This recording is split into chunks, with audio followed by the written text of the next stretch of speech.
Bueno, pues buenas tardes y vamos a dar comienzo a la conferencia de Humberto Campins, que es un profesor de la Universidad de Central Florida, que ha venido a visitarnos durante aproximadamente un mes y medio a la Universidad de Alicante y naturalmente hemos aprovechado para que nos contara algo acerca de la investigación que está desarrollando y que nos contara un poco más sobre el asunto de los asteroides que pueden ser peligrosos. El profesor Campins es Pegasus Professor, que es una distinción que se da solo a algunos profesores especialmente destacados en Estados Unidos, y además es advisor ¿cómo es en castellano? Advisor. Asesor científico. Eso es, asesor científico del Departamento de Estado del Gobierno Federal de Estados Unidos. Un yanqui diciéndole a un español cómo hablar. Exactamente. Bueno, yo no soy español. Bien, bueno, pues yo creo que no voy a robarle tiempo, así que le paso la palabra a Humberto. Esto estará encendido. Entonces, Humberto, puedes hablar de pie, sentado como quieras, y no te vayas muy lejos de la mesa, me han dicho, si no ya no cabes en el... Ok. Sí, como que sí funciona. Vale. Sí. Gracias, Adriano. Bueno, a un profesor de la Universidad de Alicante. Exacto. Buenas noches. Para mí, de verdad, es un placer estar aquí en Alicante y trabajar con este grupo de científicos tan destacados y muy buenos colegas. Es un placer trabajar con ellos. Como dijo Adriano, yo estoy allá en la Universidad de Central Florida en Orlando y ya cumplí 20 años allí. Entonces, esta noche les voy a hablar sobre si un asteroide, o sea, qué posibilidad hay de que un asteroide le fastidie el día, ¿no? Y aquí es un cuadro esquemático de lo que les voy a hablar, de peligro de impactos de asteroides, Planetary Defense, que la puse entre comillas porque como mucho tecnicismo, yo no conozco su traducción, en inglés Planetary Defense quiere decir defender al planeta Tierra contra impactos de asteroides. Eso es como lo que significa allá en el ámbito de la NASA, ¿no? Y voy a dar dos ejemplos de colaboración internacional para proteger a nuestro planeta, y ellos son la colaboración entre OSIRIS-REx y Hayabusa 2, que es entre la NASA y Japón, y la colaboración entre DART, que es de NASA, Licia Cube, que es italiana, y ERA, que es de la Agencia Espacial Europea. Y me perdonan, pero el resto de la charla, excepto por las conclusiones, van a ser en inglés. No la charla, las diapositivas. Van a ser en inglés porque traducirlas se me hizo muchos términos que no conocía. Entonces las dejé en inglés y se las presentaré lo mejor posible. ¿Qué posibilidades hay que un asteroide les fastidie el día, ¿no? Y la verdad es que prácticamente ninguna. La probabilidad de que un asteroide choque con la Tierra durante nuestras vidas son tan bajas que como individuos no tenemos que preocuparnos. Pero impactos bastante serios, o sea, devastadores, han ocurrido y volverán a ocurrir a menos que nosotros los humanos hagamos algo por evitarlo. Entonces, los dinosaurios, por ejemplo, no tenían una oficina de Planetary Defense, como lo tiene la NASA y la Agencia Espacial Europea. Y bueno, fíjese lo que les pasó, ¿no? Esto fue hace 66 millones de años, cuando desaparecieron dos terceras partes de todas las especies en la Tierra, incluyendo los dinosaurios. Los impactos de asteroides son de las pocas o tal vez la única catástrofe natural que se puede evitar, ¿no? Entonces, ¿cómo protegemos a nuestro planeta de esta catástrofe? Y lo primero que tenemos que hacer es catalogar todos los asteroides que puedan chocar con la Tierra y causar una devastación global. Afortunadamente, no hay ningún asteroide ahorita que esté amenazando la Tierra con un impacto que pueda producir una devastación global. Entonces, eso nos tranquiliza. Pero hay algunos asteroides que llamamos potencialmente peligrosos. Estos son asteroides que están en órbitas que no amenazan a la Tierra ahora, pero esas órbitas pueden evolucionar y pueden ser un problema en un número de años. En el caso de Venus, más o menos dentro de 140 años, podría evolucionar a una órbita que amenace a la Tierra. El otro asteroide, Venus es uno, Ryugu es otro. Estos son potencialmente peligrosos y a ambos se mandaron naves espaciales que los estudiaron y trajeron muestras a la Tierra de estos asteroides. Entonces, Venus y Ryugu tienen mucho en común. Los dos son potencialmente peligrosos, no son un peligro inmediato, pero en un futuro tal vez tengamos que desviarlos. Están en órbitas parecidas y la NASA mandó la nave OSIRIS-REx a Venus y la nave OSIRIS-REx ahora viene de regreso a la Tierra y entrega su muestra en septiembre del 2023. La JAXA mandó Hayabusa 2 a Ryugu, tomó 2 muestras y ya las entregó al desierto de Australia, en donde los japoneses las recogieron y las están analizando.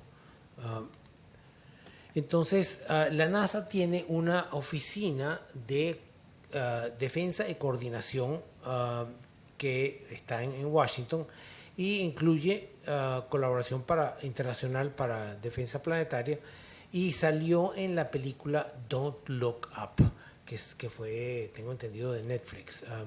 No sé si algunos de ustedes la vieron, pero en esa película estuvo bastante bien hecha, pero esa película fue Hollywood. En realidad, mis colegas con quienes yo trabajo bastante en esa oficina son mucho mejor profesionales que los de la película.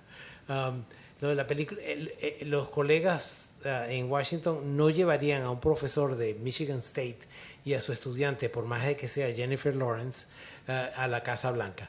Ellos tomarían la información y se la entregarían al presidente o a la presidenta, como en la película, sin llevarlos a ellos en persona. Pero bueno, total, que estamos en buenas manos. Entonces, OSIRIS-REx, Hayabusa 2 y después NASA DART y Lichia Cube. Hablemos de OSIRIS-REx y Hayabusa 2. Hayabusa 2 fue al asteroide Ryugu, tomó 2 muestras y las entregó a la Tierra. Y OSIRIS-REx fue a Venus y ya viene de regreso. Como yo participé en... les quería mostrar las órbitas de ambos asteroides. Venus se acerca bastante a la órbita de la Tierra y llega como a casi las 3/4 partes de la distancia de la órbita de Marte. Tiene muy poca inclinación, como se ve en la parte baja del gráfico, y es un asteroide al cual se le llegaba relativamente fácil con una nave espacial y podíamos traer las muestras a la Tierra. Ryugu tiene una órbita parecida. La órbita de Ryugu se acerca bastante a la de la Tierra, cruza la órbita de la Tierra, se llega y casi que toca la órbita de Marte. Y una pregunta inesperada, una vez que di esta charla hace unos meses, alguien me dijo, se le quedó viendo este gráfico y me dijo, ¿podríamos usar a Ryugu como un transporte de material desde la Tierra hasta Marte? Y nunca se me había ocurrido. Es una de las ventajas de dar estas charlas, que uno siempre se entera de cosas que piensa el público y uno no. Y resulta que sí, se puede, cuando Ryugu pase cerca de la Tierra, se le puede poner unas provisiones para que vayan a Marte y después se las pueden bajar cuando esté cerca de Marte. Y es relativamente barato, ¿no? Lo que pasa es que uno tendría que esperarse 8 o 10 años para que vayan desde la Tierra a Marte. Porque, claro, no todos los años se le acerca Ryugu a la Tierra y a Marte, porque pueden estar en distintas partes de la órbita. Pero me pareció una pregunta muy interesante y es una de las ventajas de trabajar con estudiantes y hablar con el público, que siempre hay ideas nuevas que a uno no se le han ocurrido. Este es Venus, que estas imágenes fueron tomadas en diciembre del 2018 y fueron las primeras fue la primera animación de la rotación de Venus que hicimos con imágenes de Osiris-Rex. Y como ustedes pueden ver, la superficie es bastante rocosa, ¿no? Después hablaré con más detalles de eso, pero lo que quería ilustrar aquí es la rotación de Venus. Cada 4,3 horas Venus va del mediodía al mediodía, o de medianoche a medianoche. O sea, el día en Venus dura 4,3 horas y por lo tanto estas rocas se calientan y se enfrían bastante cada periodo, cada rotación, ¿no? Este es Ryugu. Estas son unas imágenes que se tomó de Hayabusa 2 cuando llegó allí a mediados del 2018. Y tienen los dos la misma forma. La diferencia principal es que Ryugu es el doble de Venus. Ryugu tiene más o menos 1 kilómetro de diámetro, Venus 500 metros. Les voy a hablar un poquito más de la nave Osiris-Rex, de la misión Osiris-Rex, porque yo soy parte del equipo científico, es con la que estoy más familiarizado. Primero, tiene 4 temas principales Osiris-Rex. Revelar la historia del sistema solar, trayendo una muestra de un asteroide bastante primitivo que no ha sido calentado desde que se formó hace 4.500 millones de años y que nos va a decir mucho de la formación de los asteroides y de los planetas como la Tierra.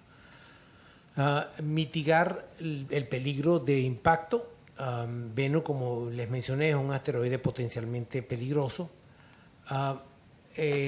Facilitar la exploración humana de los asteroides. La NASA tiene como meta llegar a la superficie de Marte. Para llegar a la superficie de Marte vamos a tener que parar en las lunas de Marte, Phobos y Deimos, las cuales son asteroides capturados. Entonces, estudiando asteroides en detalle y conociendo su superficie con más exactitud, va a facilitar la exploración humana de Phobos y Deimos, por ejemplo. Esto es muy interesante, que es desarrollar una economía espacial. En un futuro no muy lejano, yo diría 1 o 2 décadas,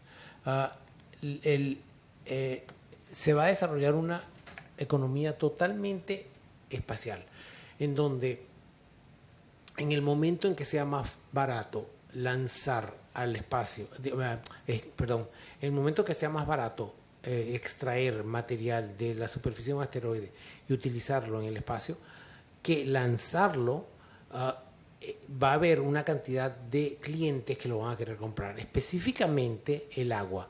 Si uno puede extraer agua de un asteroide, separarla con energía solar en oxígeno e hidrógeno, tendría un combustible ideal que se lo puede vender a los satélites que están en órbita de la Tierra, los que ya están y los futuros que prefieren pagar menos por el combustible ya en órbita que tener que pagar por el lanzamiento de ese combustible. Entonces habría una economía totalmente espacial, en donde no tendría mucho que ver los recursos de la Tierra, sino los recursos del espacio, para alimentar las necesidades de los satélites alrededor de la Tierra.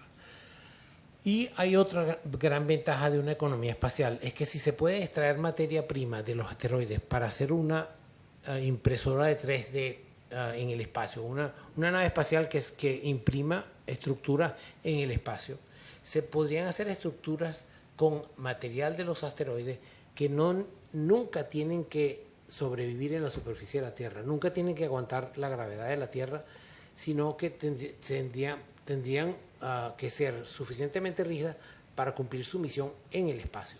Entonces se podrían imprimir estructuras mucho más grandes de las que se pueden lanzar. Y no solamente eso, sino que se pueden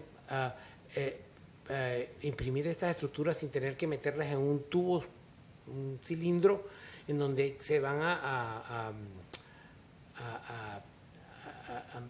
estremecer mucho y a soportar varias veces la fuerza de la gravedad cuando se lanzan. Entonces, el diseño y la construcción de satélites de comunicaciones, satélites que puedan recolectar la energía solar, sería revolucionario, ¿no?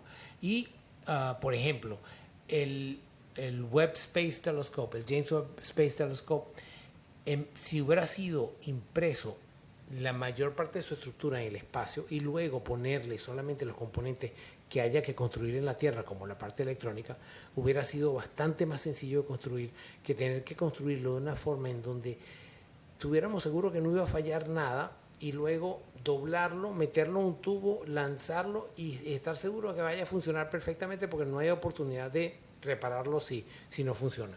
Entonces, eso yo creo que en un futuro va a abaratar bastante la construcción de naves espaciales en órbita de la Tierra.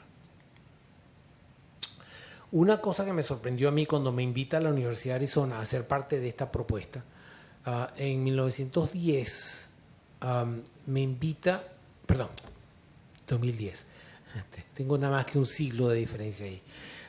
En el 2010 me invita a la Universidad de Arizona a ser parte del equipo que le escribe esta propuesta a la NASA para mandar le pedimos $650 millones a la NASA para construir esta nave y lanzarla y operarla. Y éramos nada más que la cuarta misión de la NASA que iba a traer material extraterrestre a la Tierra. Eso me sorprendió. Claro, si me hubiera expuesto a estudiar un poquitito la historia, me hubiera dado cuenta de eso. Y yo lo sabía, lo único que como que no lo había captado o asimilado. La primera misión que trajo material extraterrestre a la Tierra fue la misión Apolo. Luego Génesis, que trae el viento solar, los componentes del viento solar los trae a la Tierra. Stardust pasa por la cola de un cometa y toma muestras y trae a la Tierra, todas con gran éxito. Y luego Osiris-Rex, y somos la cuarta misión que va a traer material extraterrestre. Un repasito de dónde están la mayoría de los asteroides entre la aquí desapareció, pero ahí todavía se ve. Bueno, para recordarnos, la mayoría de los asteroides aquí en verde están entre la órbita de Marte, que es la que está justamente dentro de la zona del disco verde, y la órbita de Júpiter. Allí están la mayoría de los asteroides.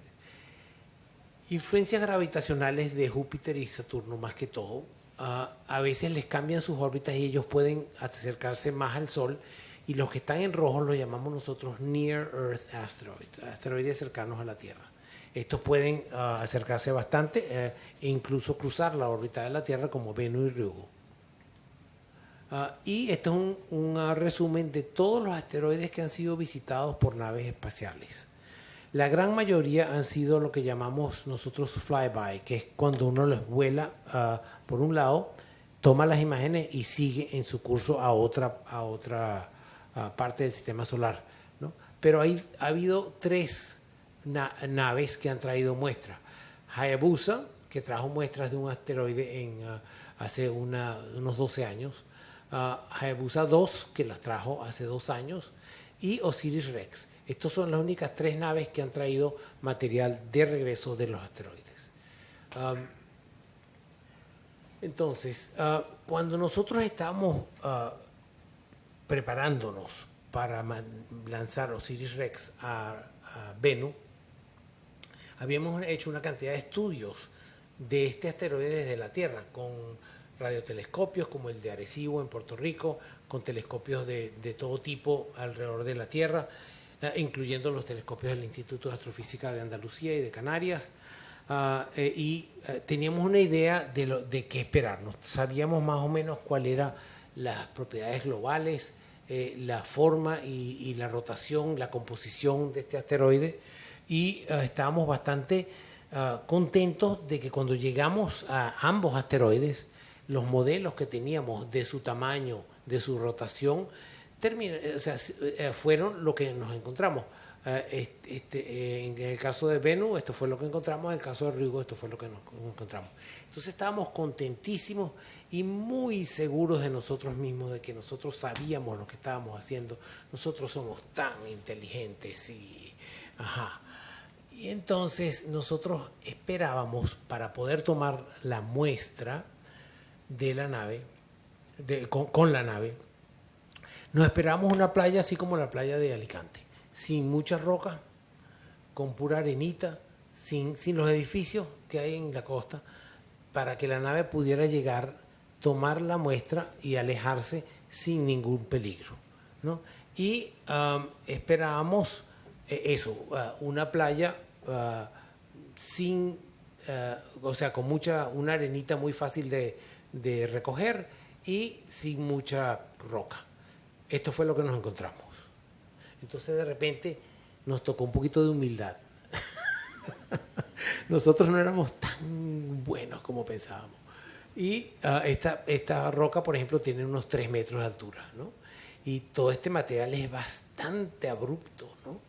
Y tratar de recoger este material que se ve un poquitico menos amenazador entre todo esto era imposible con los planes que teníamos. Entonces, lo que hicimos, o sea, entonces no fue lo que esperábamos. Entonces, ¿qué hacemos?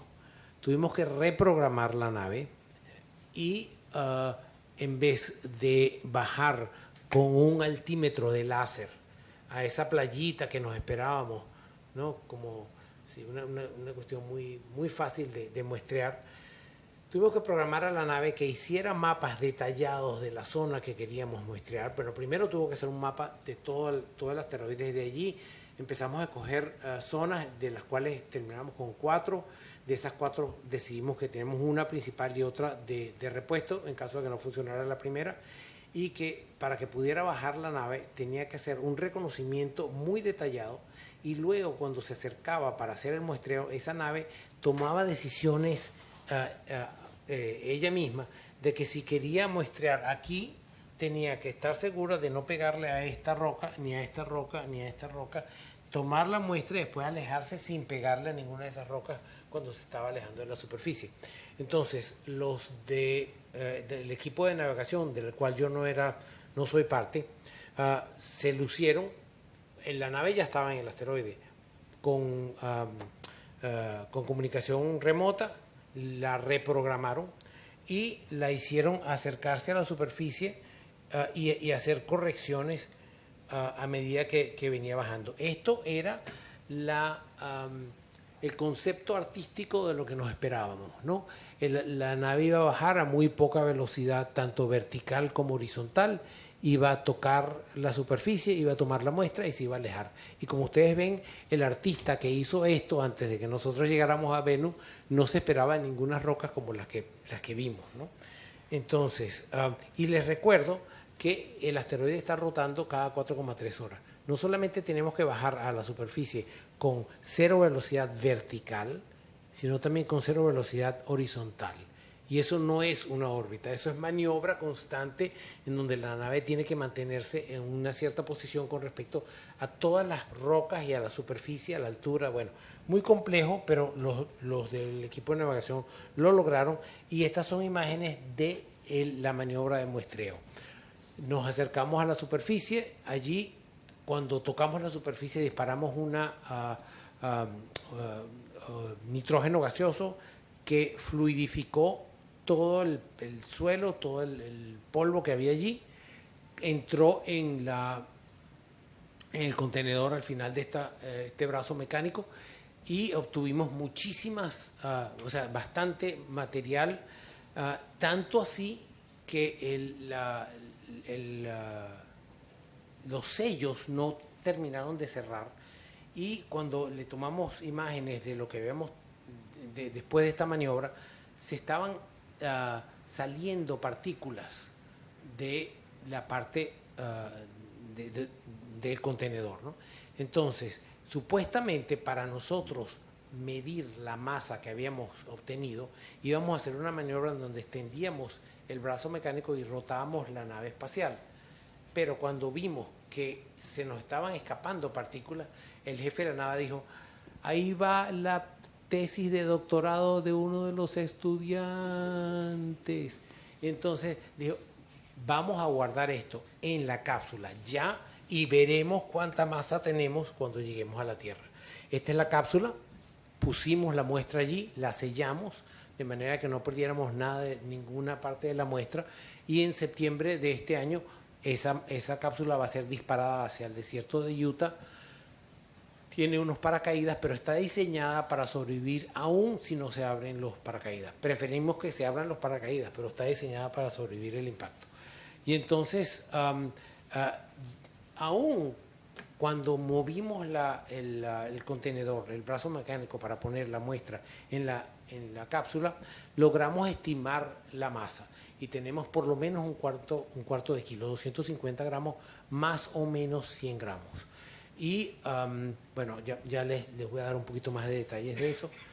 La nave Hayabusa 2 hizo un trabajo extraordinario. Ellos llegaron al asteroide Ryugu como 6 meses antes de que nosotros llegáramos a Venus y nos proporcionaron una cantidad de datos de qué tal reaccionó la superficie de Ryugu cuando ellos la tocaron, una cantidad de información que para nosotros fue muy útil. Y hay un acuerdo entre la NASA y JAXA, que es la Agencia Espacial Japonesa, de intercambiarnos 10% de cada muestra. Los japoneses tienen tanta confianza en nosotros que ya nos dieron su 10%. Ahora, en septiembre, cuando llegue la muestra, nosotros les daremos a ellos su 10%.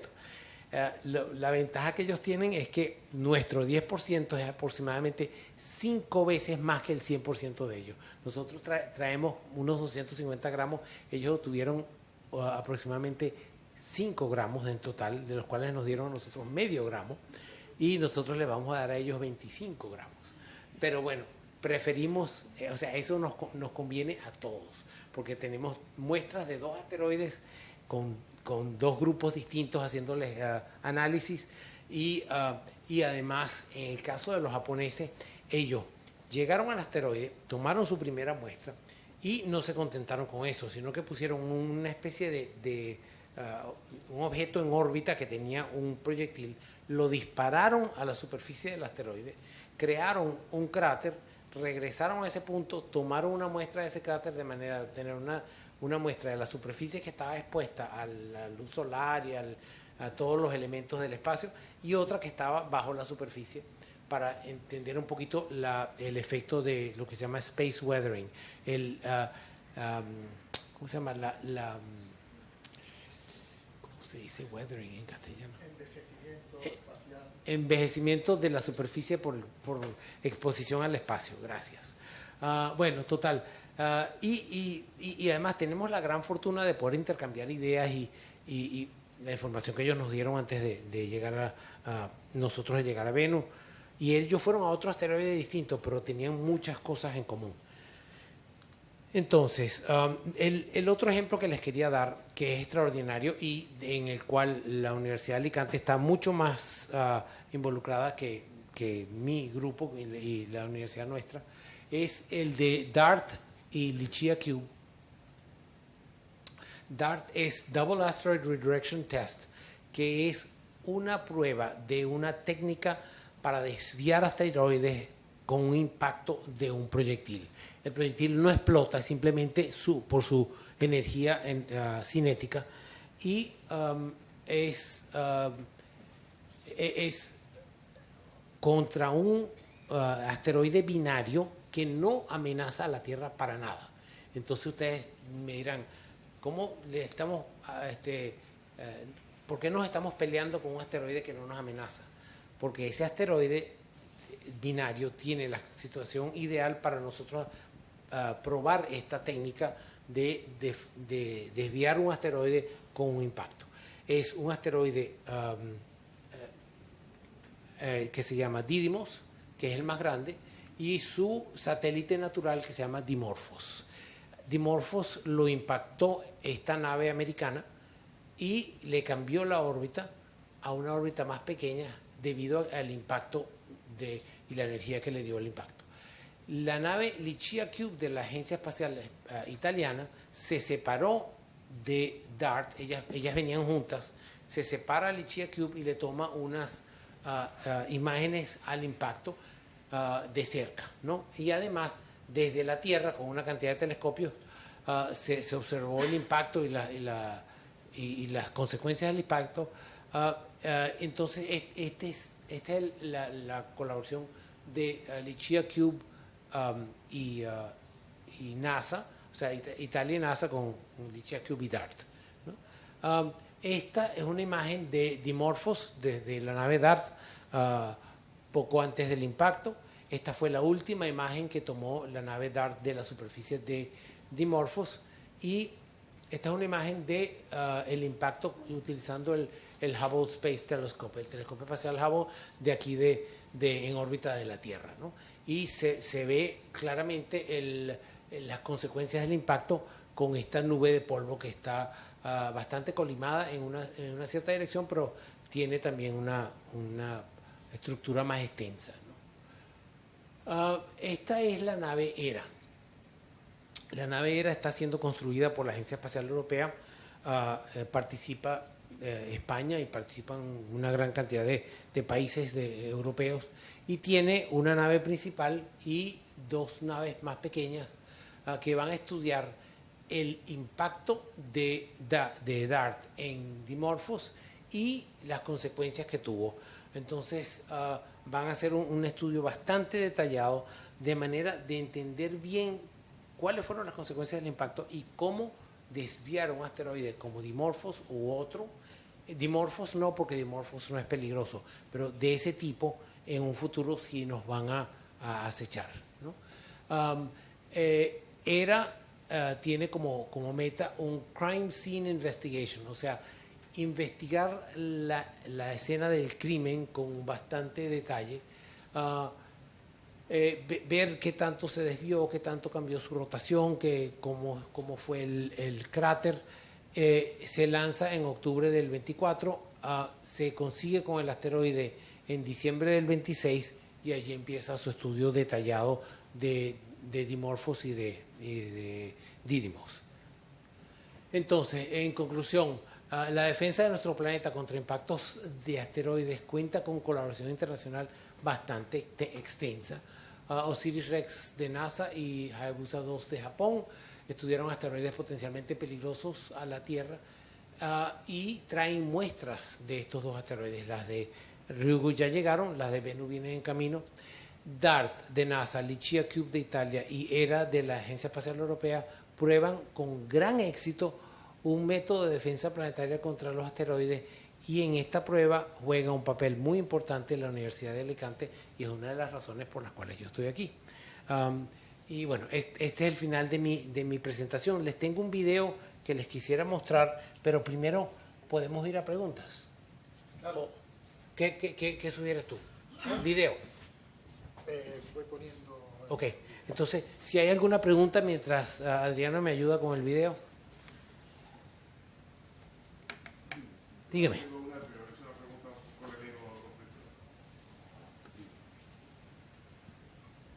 Decía que es una pregunta de Lego completo porque me sorprende que con tantos asteroides no haya más colisiones con las naves espaciales. ¿Cómo consiguen mandar una nave a Marte entre tanto asteroide? Es posible, ¿no? Esa imagen que yo le mostré con los asteroides en verde entre Marte y Júpiter. Sí, lo que pasa es que los símbolos de cada asteroide son mucho más grandes que el tamaño real de los asteroides y el espacio entre ellos es mucho mayor. Entonces, eso es un espacio vacío bastante extenso para poderle llegar y pegar a Dimorphos. La NASA tuvo que desarrollar un sistema bastante exacto de corrección de la trayectoria para poderlo impactar, porque es muy fácil no pegarle, ¿no? En el 2029, por ejemplo, viene un asteroide que llamamos Apophis y se va a acercar bastante a la Tierra, tanto así que va a pasar entre los satélites de comunicación geoestacionarios y la superficie de la Tierra. Pero sabemos su órbita con tal exactitud que no nos preocupamos de que nos vaya a impactar. Nos va a pasar muy cerca, lo vamos a estudiar mucho porque en un futuro puede ser peligroso, pero en este paso del 2029 no lo será. La nave OSIRIS-REx, una vez que entregue la cápsula, se pone en una órbita alrededor del Sol de manera que en el 29 se una con la órbita de Apophis y lo estudie por varios años para determinar que si hay que desviarlo en un futuro, saber lo más posible sobre él. O sea que la nave va a tener una segunda vida en el estudio de este asteroide. Mostramos el sí. Vamos. Este video, antes de que lo empiece, fue hecho como parte de la tesis doctoral de una estudiante del Instituto de Astrofísica de Canarias, y yo estaba yo era miembro de su jurado, ¿no? Yo no tenía idea de lo que ella iba a mostrar, y su nombre es Julia de León, es una de mis colegas con quien más trabajo ahora, y yo estaba de año sabático en el Instituto de Astrofísica de Canarias, y ella muestra, defiende su tesis y dice, tengo una figura más que mostrarle. Y ella había hecho este video, y ya verán, bueno, ahorita lo ven y después lo comentamos. Ilustra los asteroides y los impactos entre asteroides.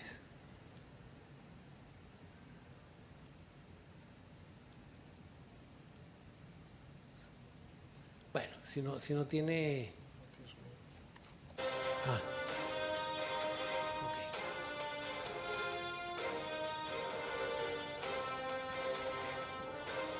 Okay. Nos alejamos de la Tierra, pasamos junto a la Luna, seguimos alejándonos del Sol.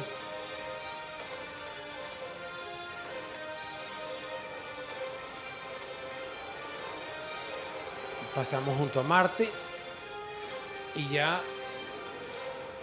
nos estamos entrando en el cinturón principal de asteroides y vamos a apagar algunas luces, ¿se puede? Ok. Aquí ya estamos en el cinturón de asteroides y se van viendo los asteroides. De nuevo, hay mucho espacio vacío entre los asteroides, ellos son bastante pequeños comparado con la distancia entre ellos.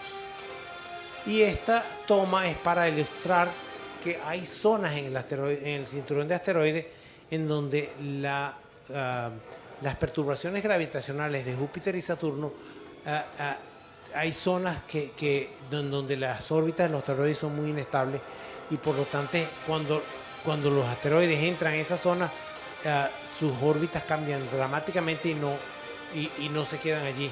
Entonces aquí están acelerando el tiempo para ilustrar esto de que cuando los asteroides entran en esta zona rápidamente sus órbitas cambian y por eso esas zonas están bastante vacías.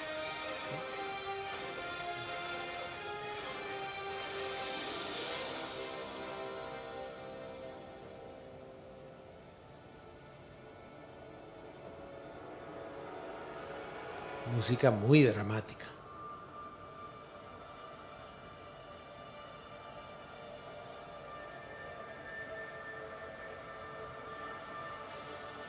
Uh-oh.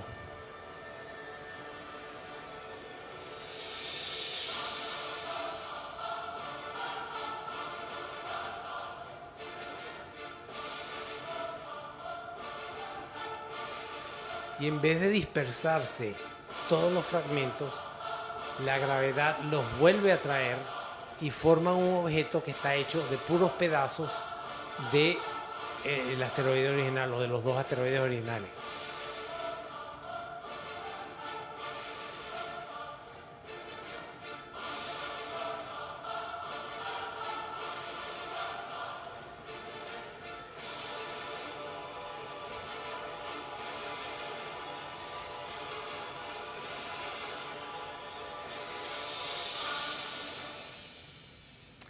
Y Julia se habló con una compañía de profesional de videos, Virtual Realizations, y ellos le hicieron este video o sea, ella los supervisó y pusieron todos los elementos de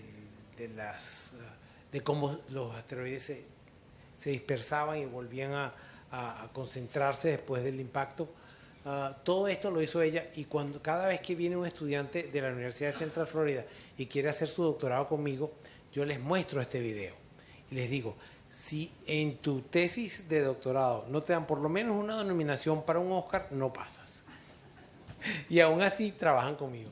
Pero en broma, pero esto fue algo extraordinario y esto fue hace 14 años que lo hizo Julia, todavía es muy, muy relevante y es un placer mostrarlo porque tiene mucho mérito. Gracias.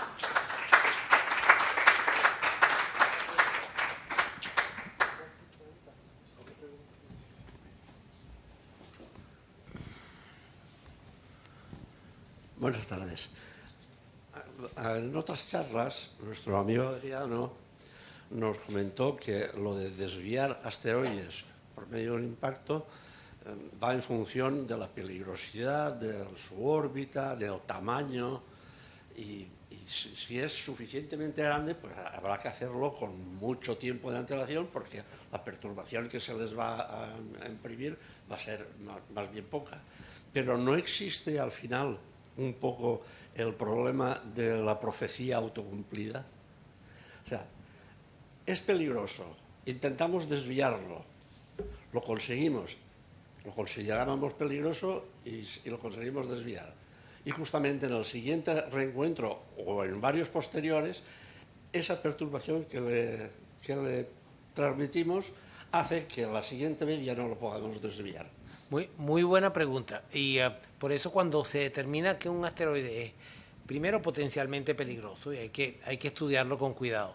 Y luego, cuando ese nivel de peligro aumenta hasta un cierto punto, entonces se toman medidas para desviarlo. Si iba a impactar con la Tierra y lo desviamos un poco, de manera de que tal vez nos impacte 2, 3 órbitas más tarde, compramos tiempo y podemos desarrollar nuevas técnicas para desviarlo aún más, ¿no? Lo importante es que si las probabilidades de impacto son muy altas, desviarlos para que o no nos vuelva a pegar o nos aceche más tarde. Estos asteroides por lo general pasan por lo que llaman unos, como en inglés se dice keyhole, que sería como el huequito de la cerradura. Si llegan a pasar por ese huequito de la cerradura, tienen una resonancia que en la siguiente órbita impactan con la Tierra, ¿no? Entonces tenemos cierto tiempo para prepararnos, dependiendo si ya los conocemos o si se descubren a última hora, hay que utilizar otros métodos, ¿no? Pero la cantidad que lo desviemos y en la dirección que lo desviemos va a depender que si van a volver a acecharnos.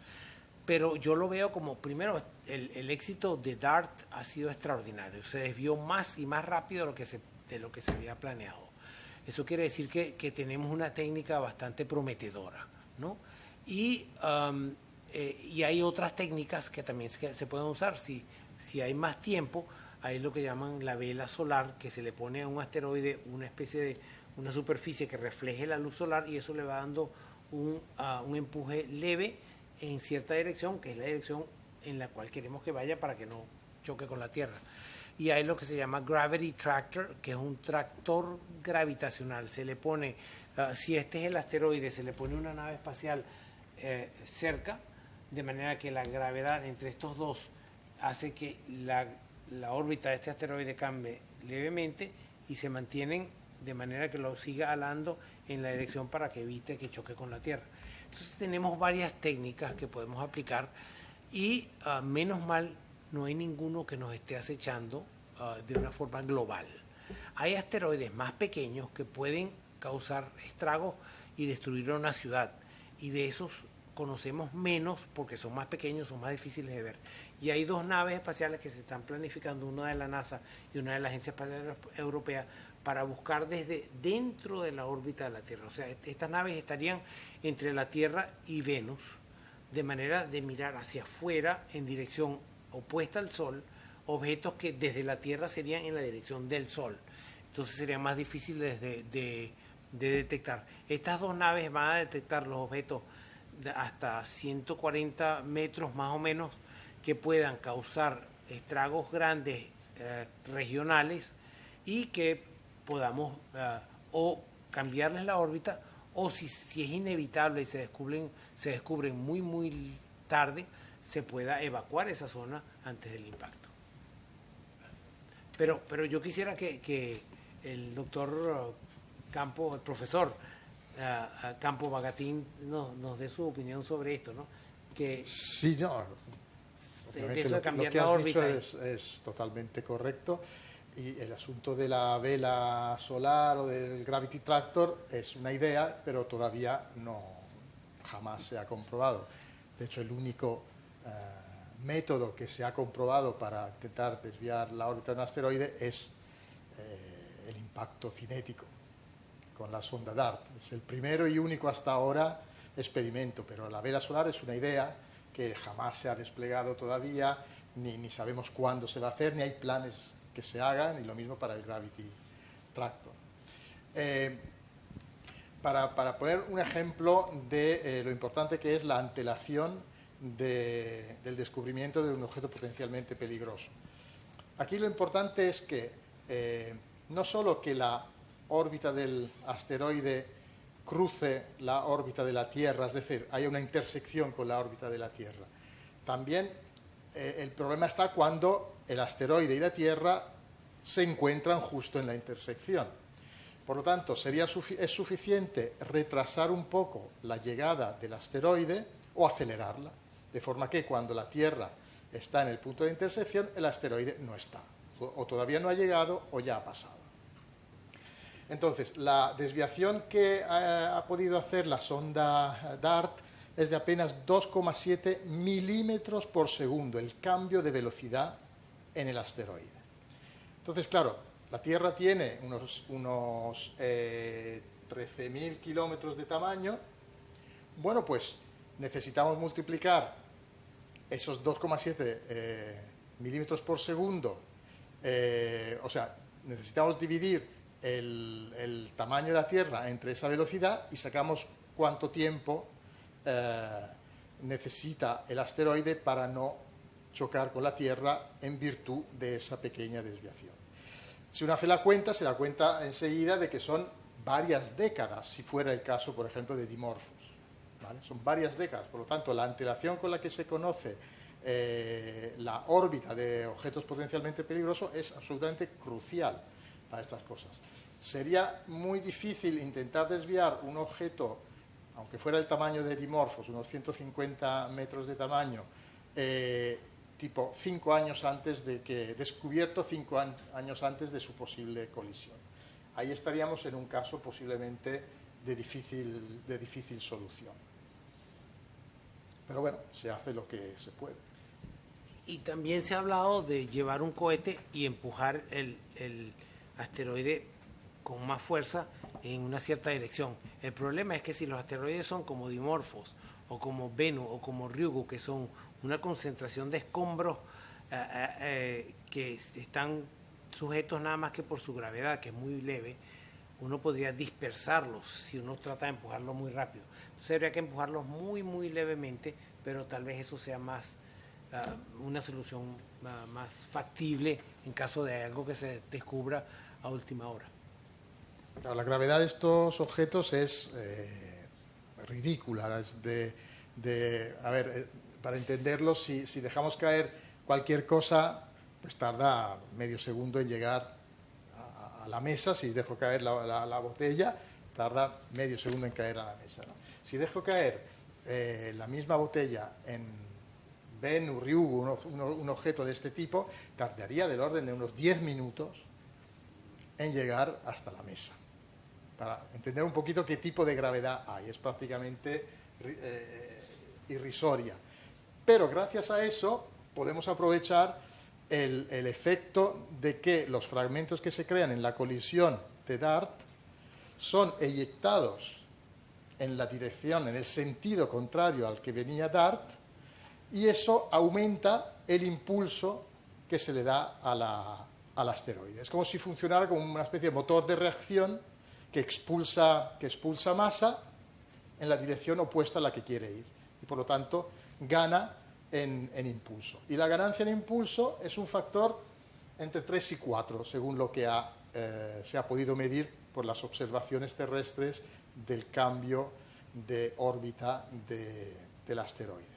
Es decir, no solo entregamos el impulso de la sonda DART, es decir, el producto de la masa por su velocidad, para hablar en términos técnicos, sino que lo multiplicamos por 3 o 4, gracias a ese efecto de reacción de los fragmentos que salen del asteroide y jamás vuelven porque la gravedad es tan pequeña que no los puede retener y por lo tanto se van en la otra dirección y reciben un impulso en la dirección opuesta. Es la clave de este experimento de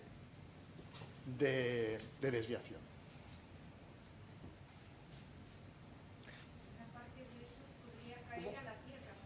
Un momento que le paso imagino que entonces, una vez producido el impacto, una parte de esos asteroides, o sea, o esos fragmentos podrían caer a la Tierra, pero imagino que al ser más pequeños, potencialmente menos peligrosos. Claro. Y todo fragmento del tamaño de un autobús, más o menos, y más pequeño, se quema en la atmósfera y no llega. Pero a mí me han preguntado, ¿por qué no mandamos una bomba atómica y destruimos el asteroide? Bueno, una bomba atómica con suficiente potencia para pulverizar ese asteroide tiene que ser muy, muy potente. Porque si lo único que hacemos es darle energía y como vieron en el video, separamos a los fragmentos, la gravedad los va a volver a traer los grandes. Y en vez de un impacto tal vez tengamos 5 o 6 que pueden ser aún más peligrosos. Entonces, destruir un asteroide no es una solución práctica. Pero, y dependiendo de cuándo sea el impacto, algunos de los fragmentos puede ser que caigan en la Tierra. Los de Dimorphos no, porque Dimorphos no tiene una órbita que se encuentre con la órbita de la Tierra de una forma favorable. Entonces, de nuevo, nosotros fuimos a pelear contra unos asteroides que no nos hicieron nada, pero nos están enseñando cómo protegernos de otros que sí nos pueden amenazar. ¿Alguna pregunta más? Bueno, pues... Aquí hay una. Vale. Es una curiosidad. Y hay un calendario más o menos establecido habla el profesor del año 2029, ¿no? Que se acercará... Apophis. En el caso de Bennu son más o menos 140 años. O sea que por lo menos por los próximos 140 años Bennu no es una amenaza. Pero es posible que dentro de 140 años lo tengamos que desviar. Es posible. Y si lo tenemos que desviar, pues ya sabemos bastante más de cómo hacerlo. Entonces nos estamos preparando con bastante antelación y esperamos no tener una sorpresa de descubrir algo que nos esté amenazando en menos de 5 años. ¿Cuál sería el efecto por fantasía del impacto de un asteroide como Bennu? Un asteroide como Bennu penetra la atmósfera bastante rápido. Sí, perdón, porque parece que lo están...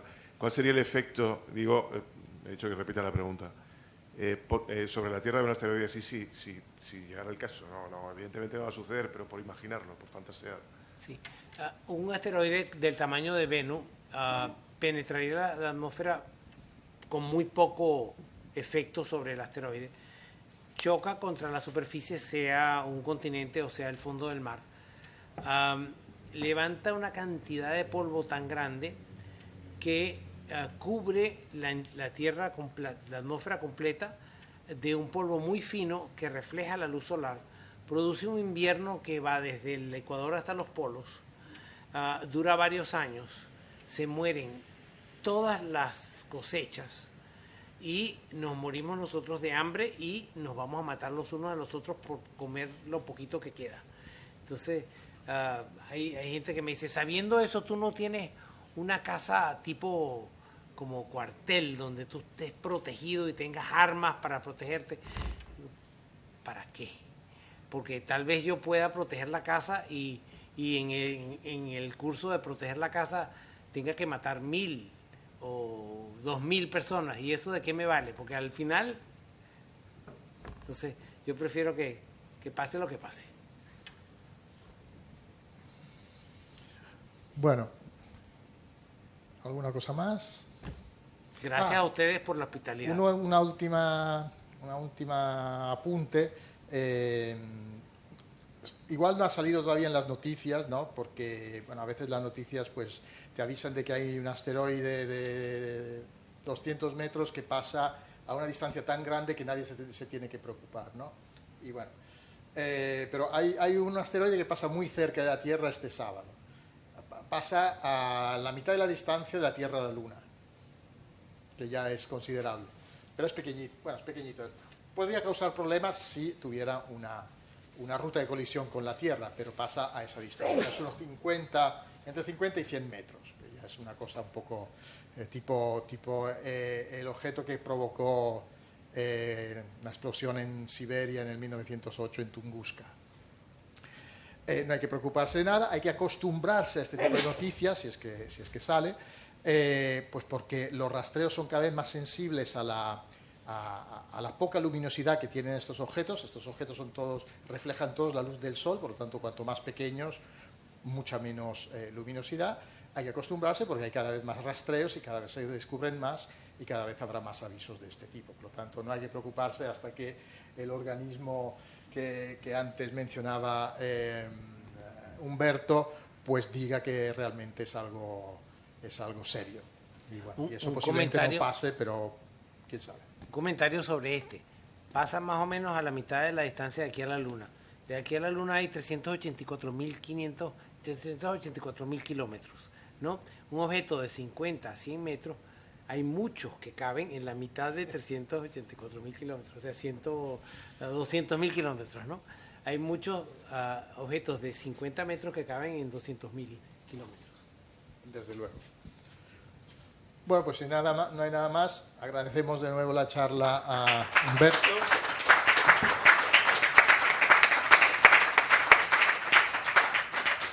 Y bueno, espero que desde casa todo se haya oído y visto bien. Y nada, hasta otra ocasión. Y muchas gracias por venir.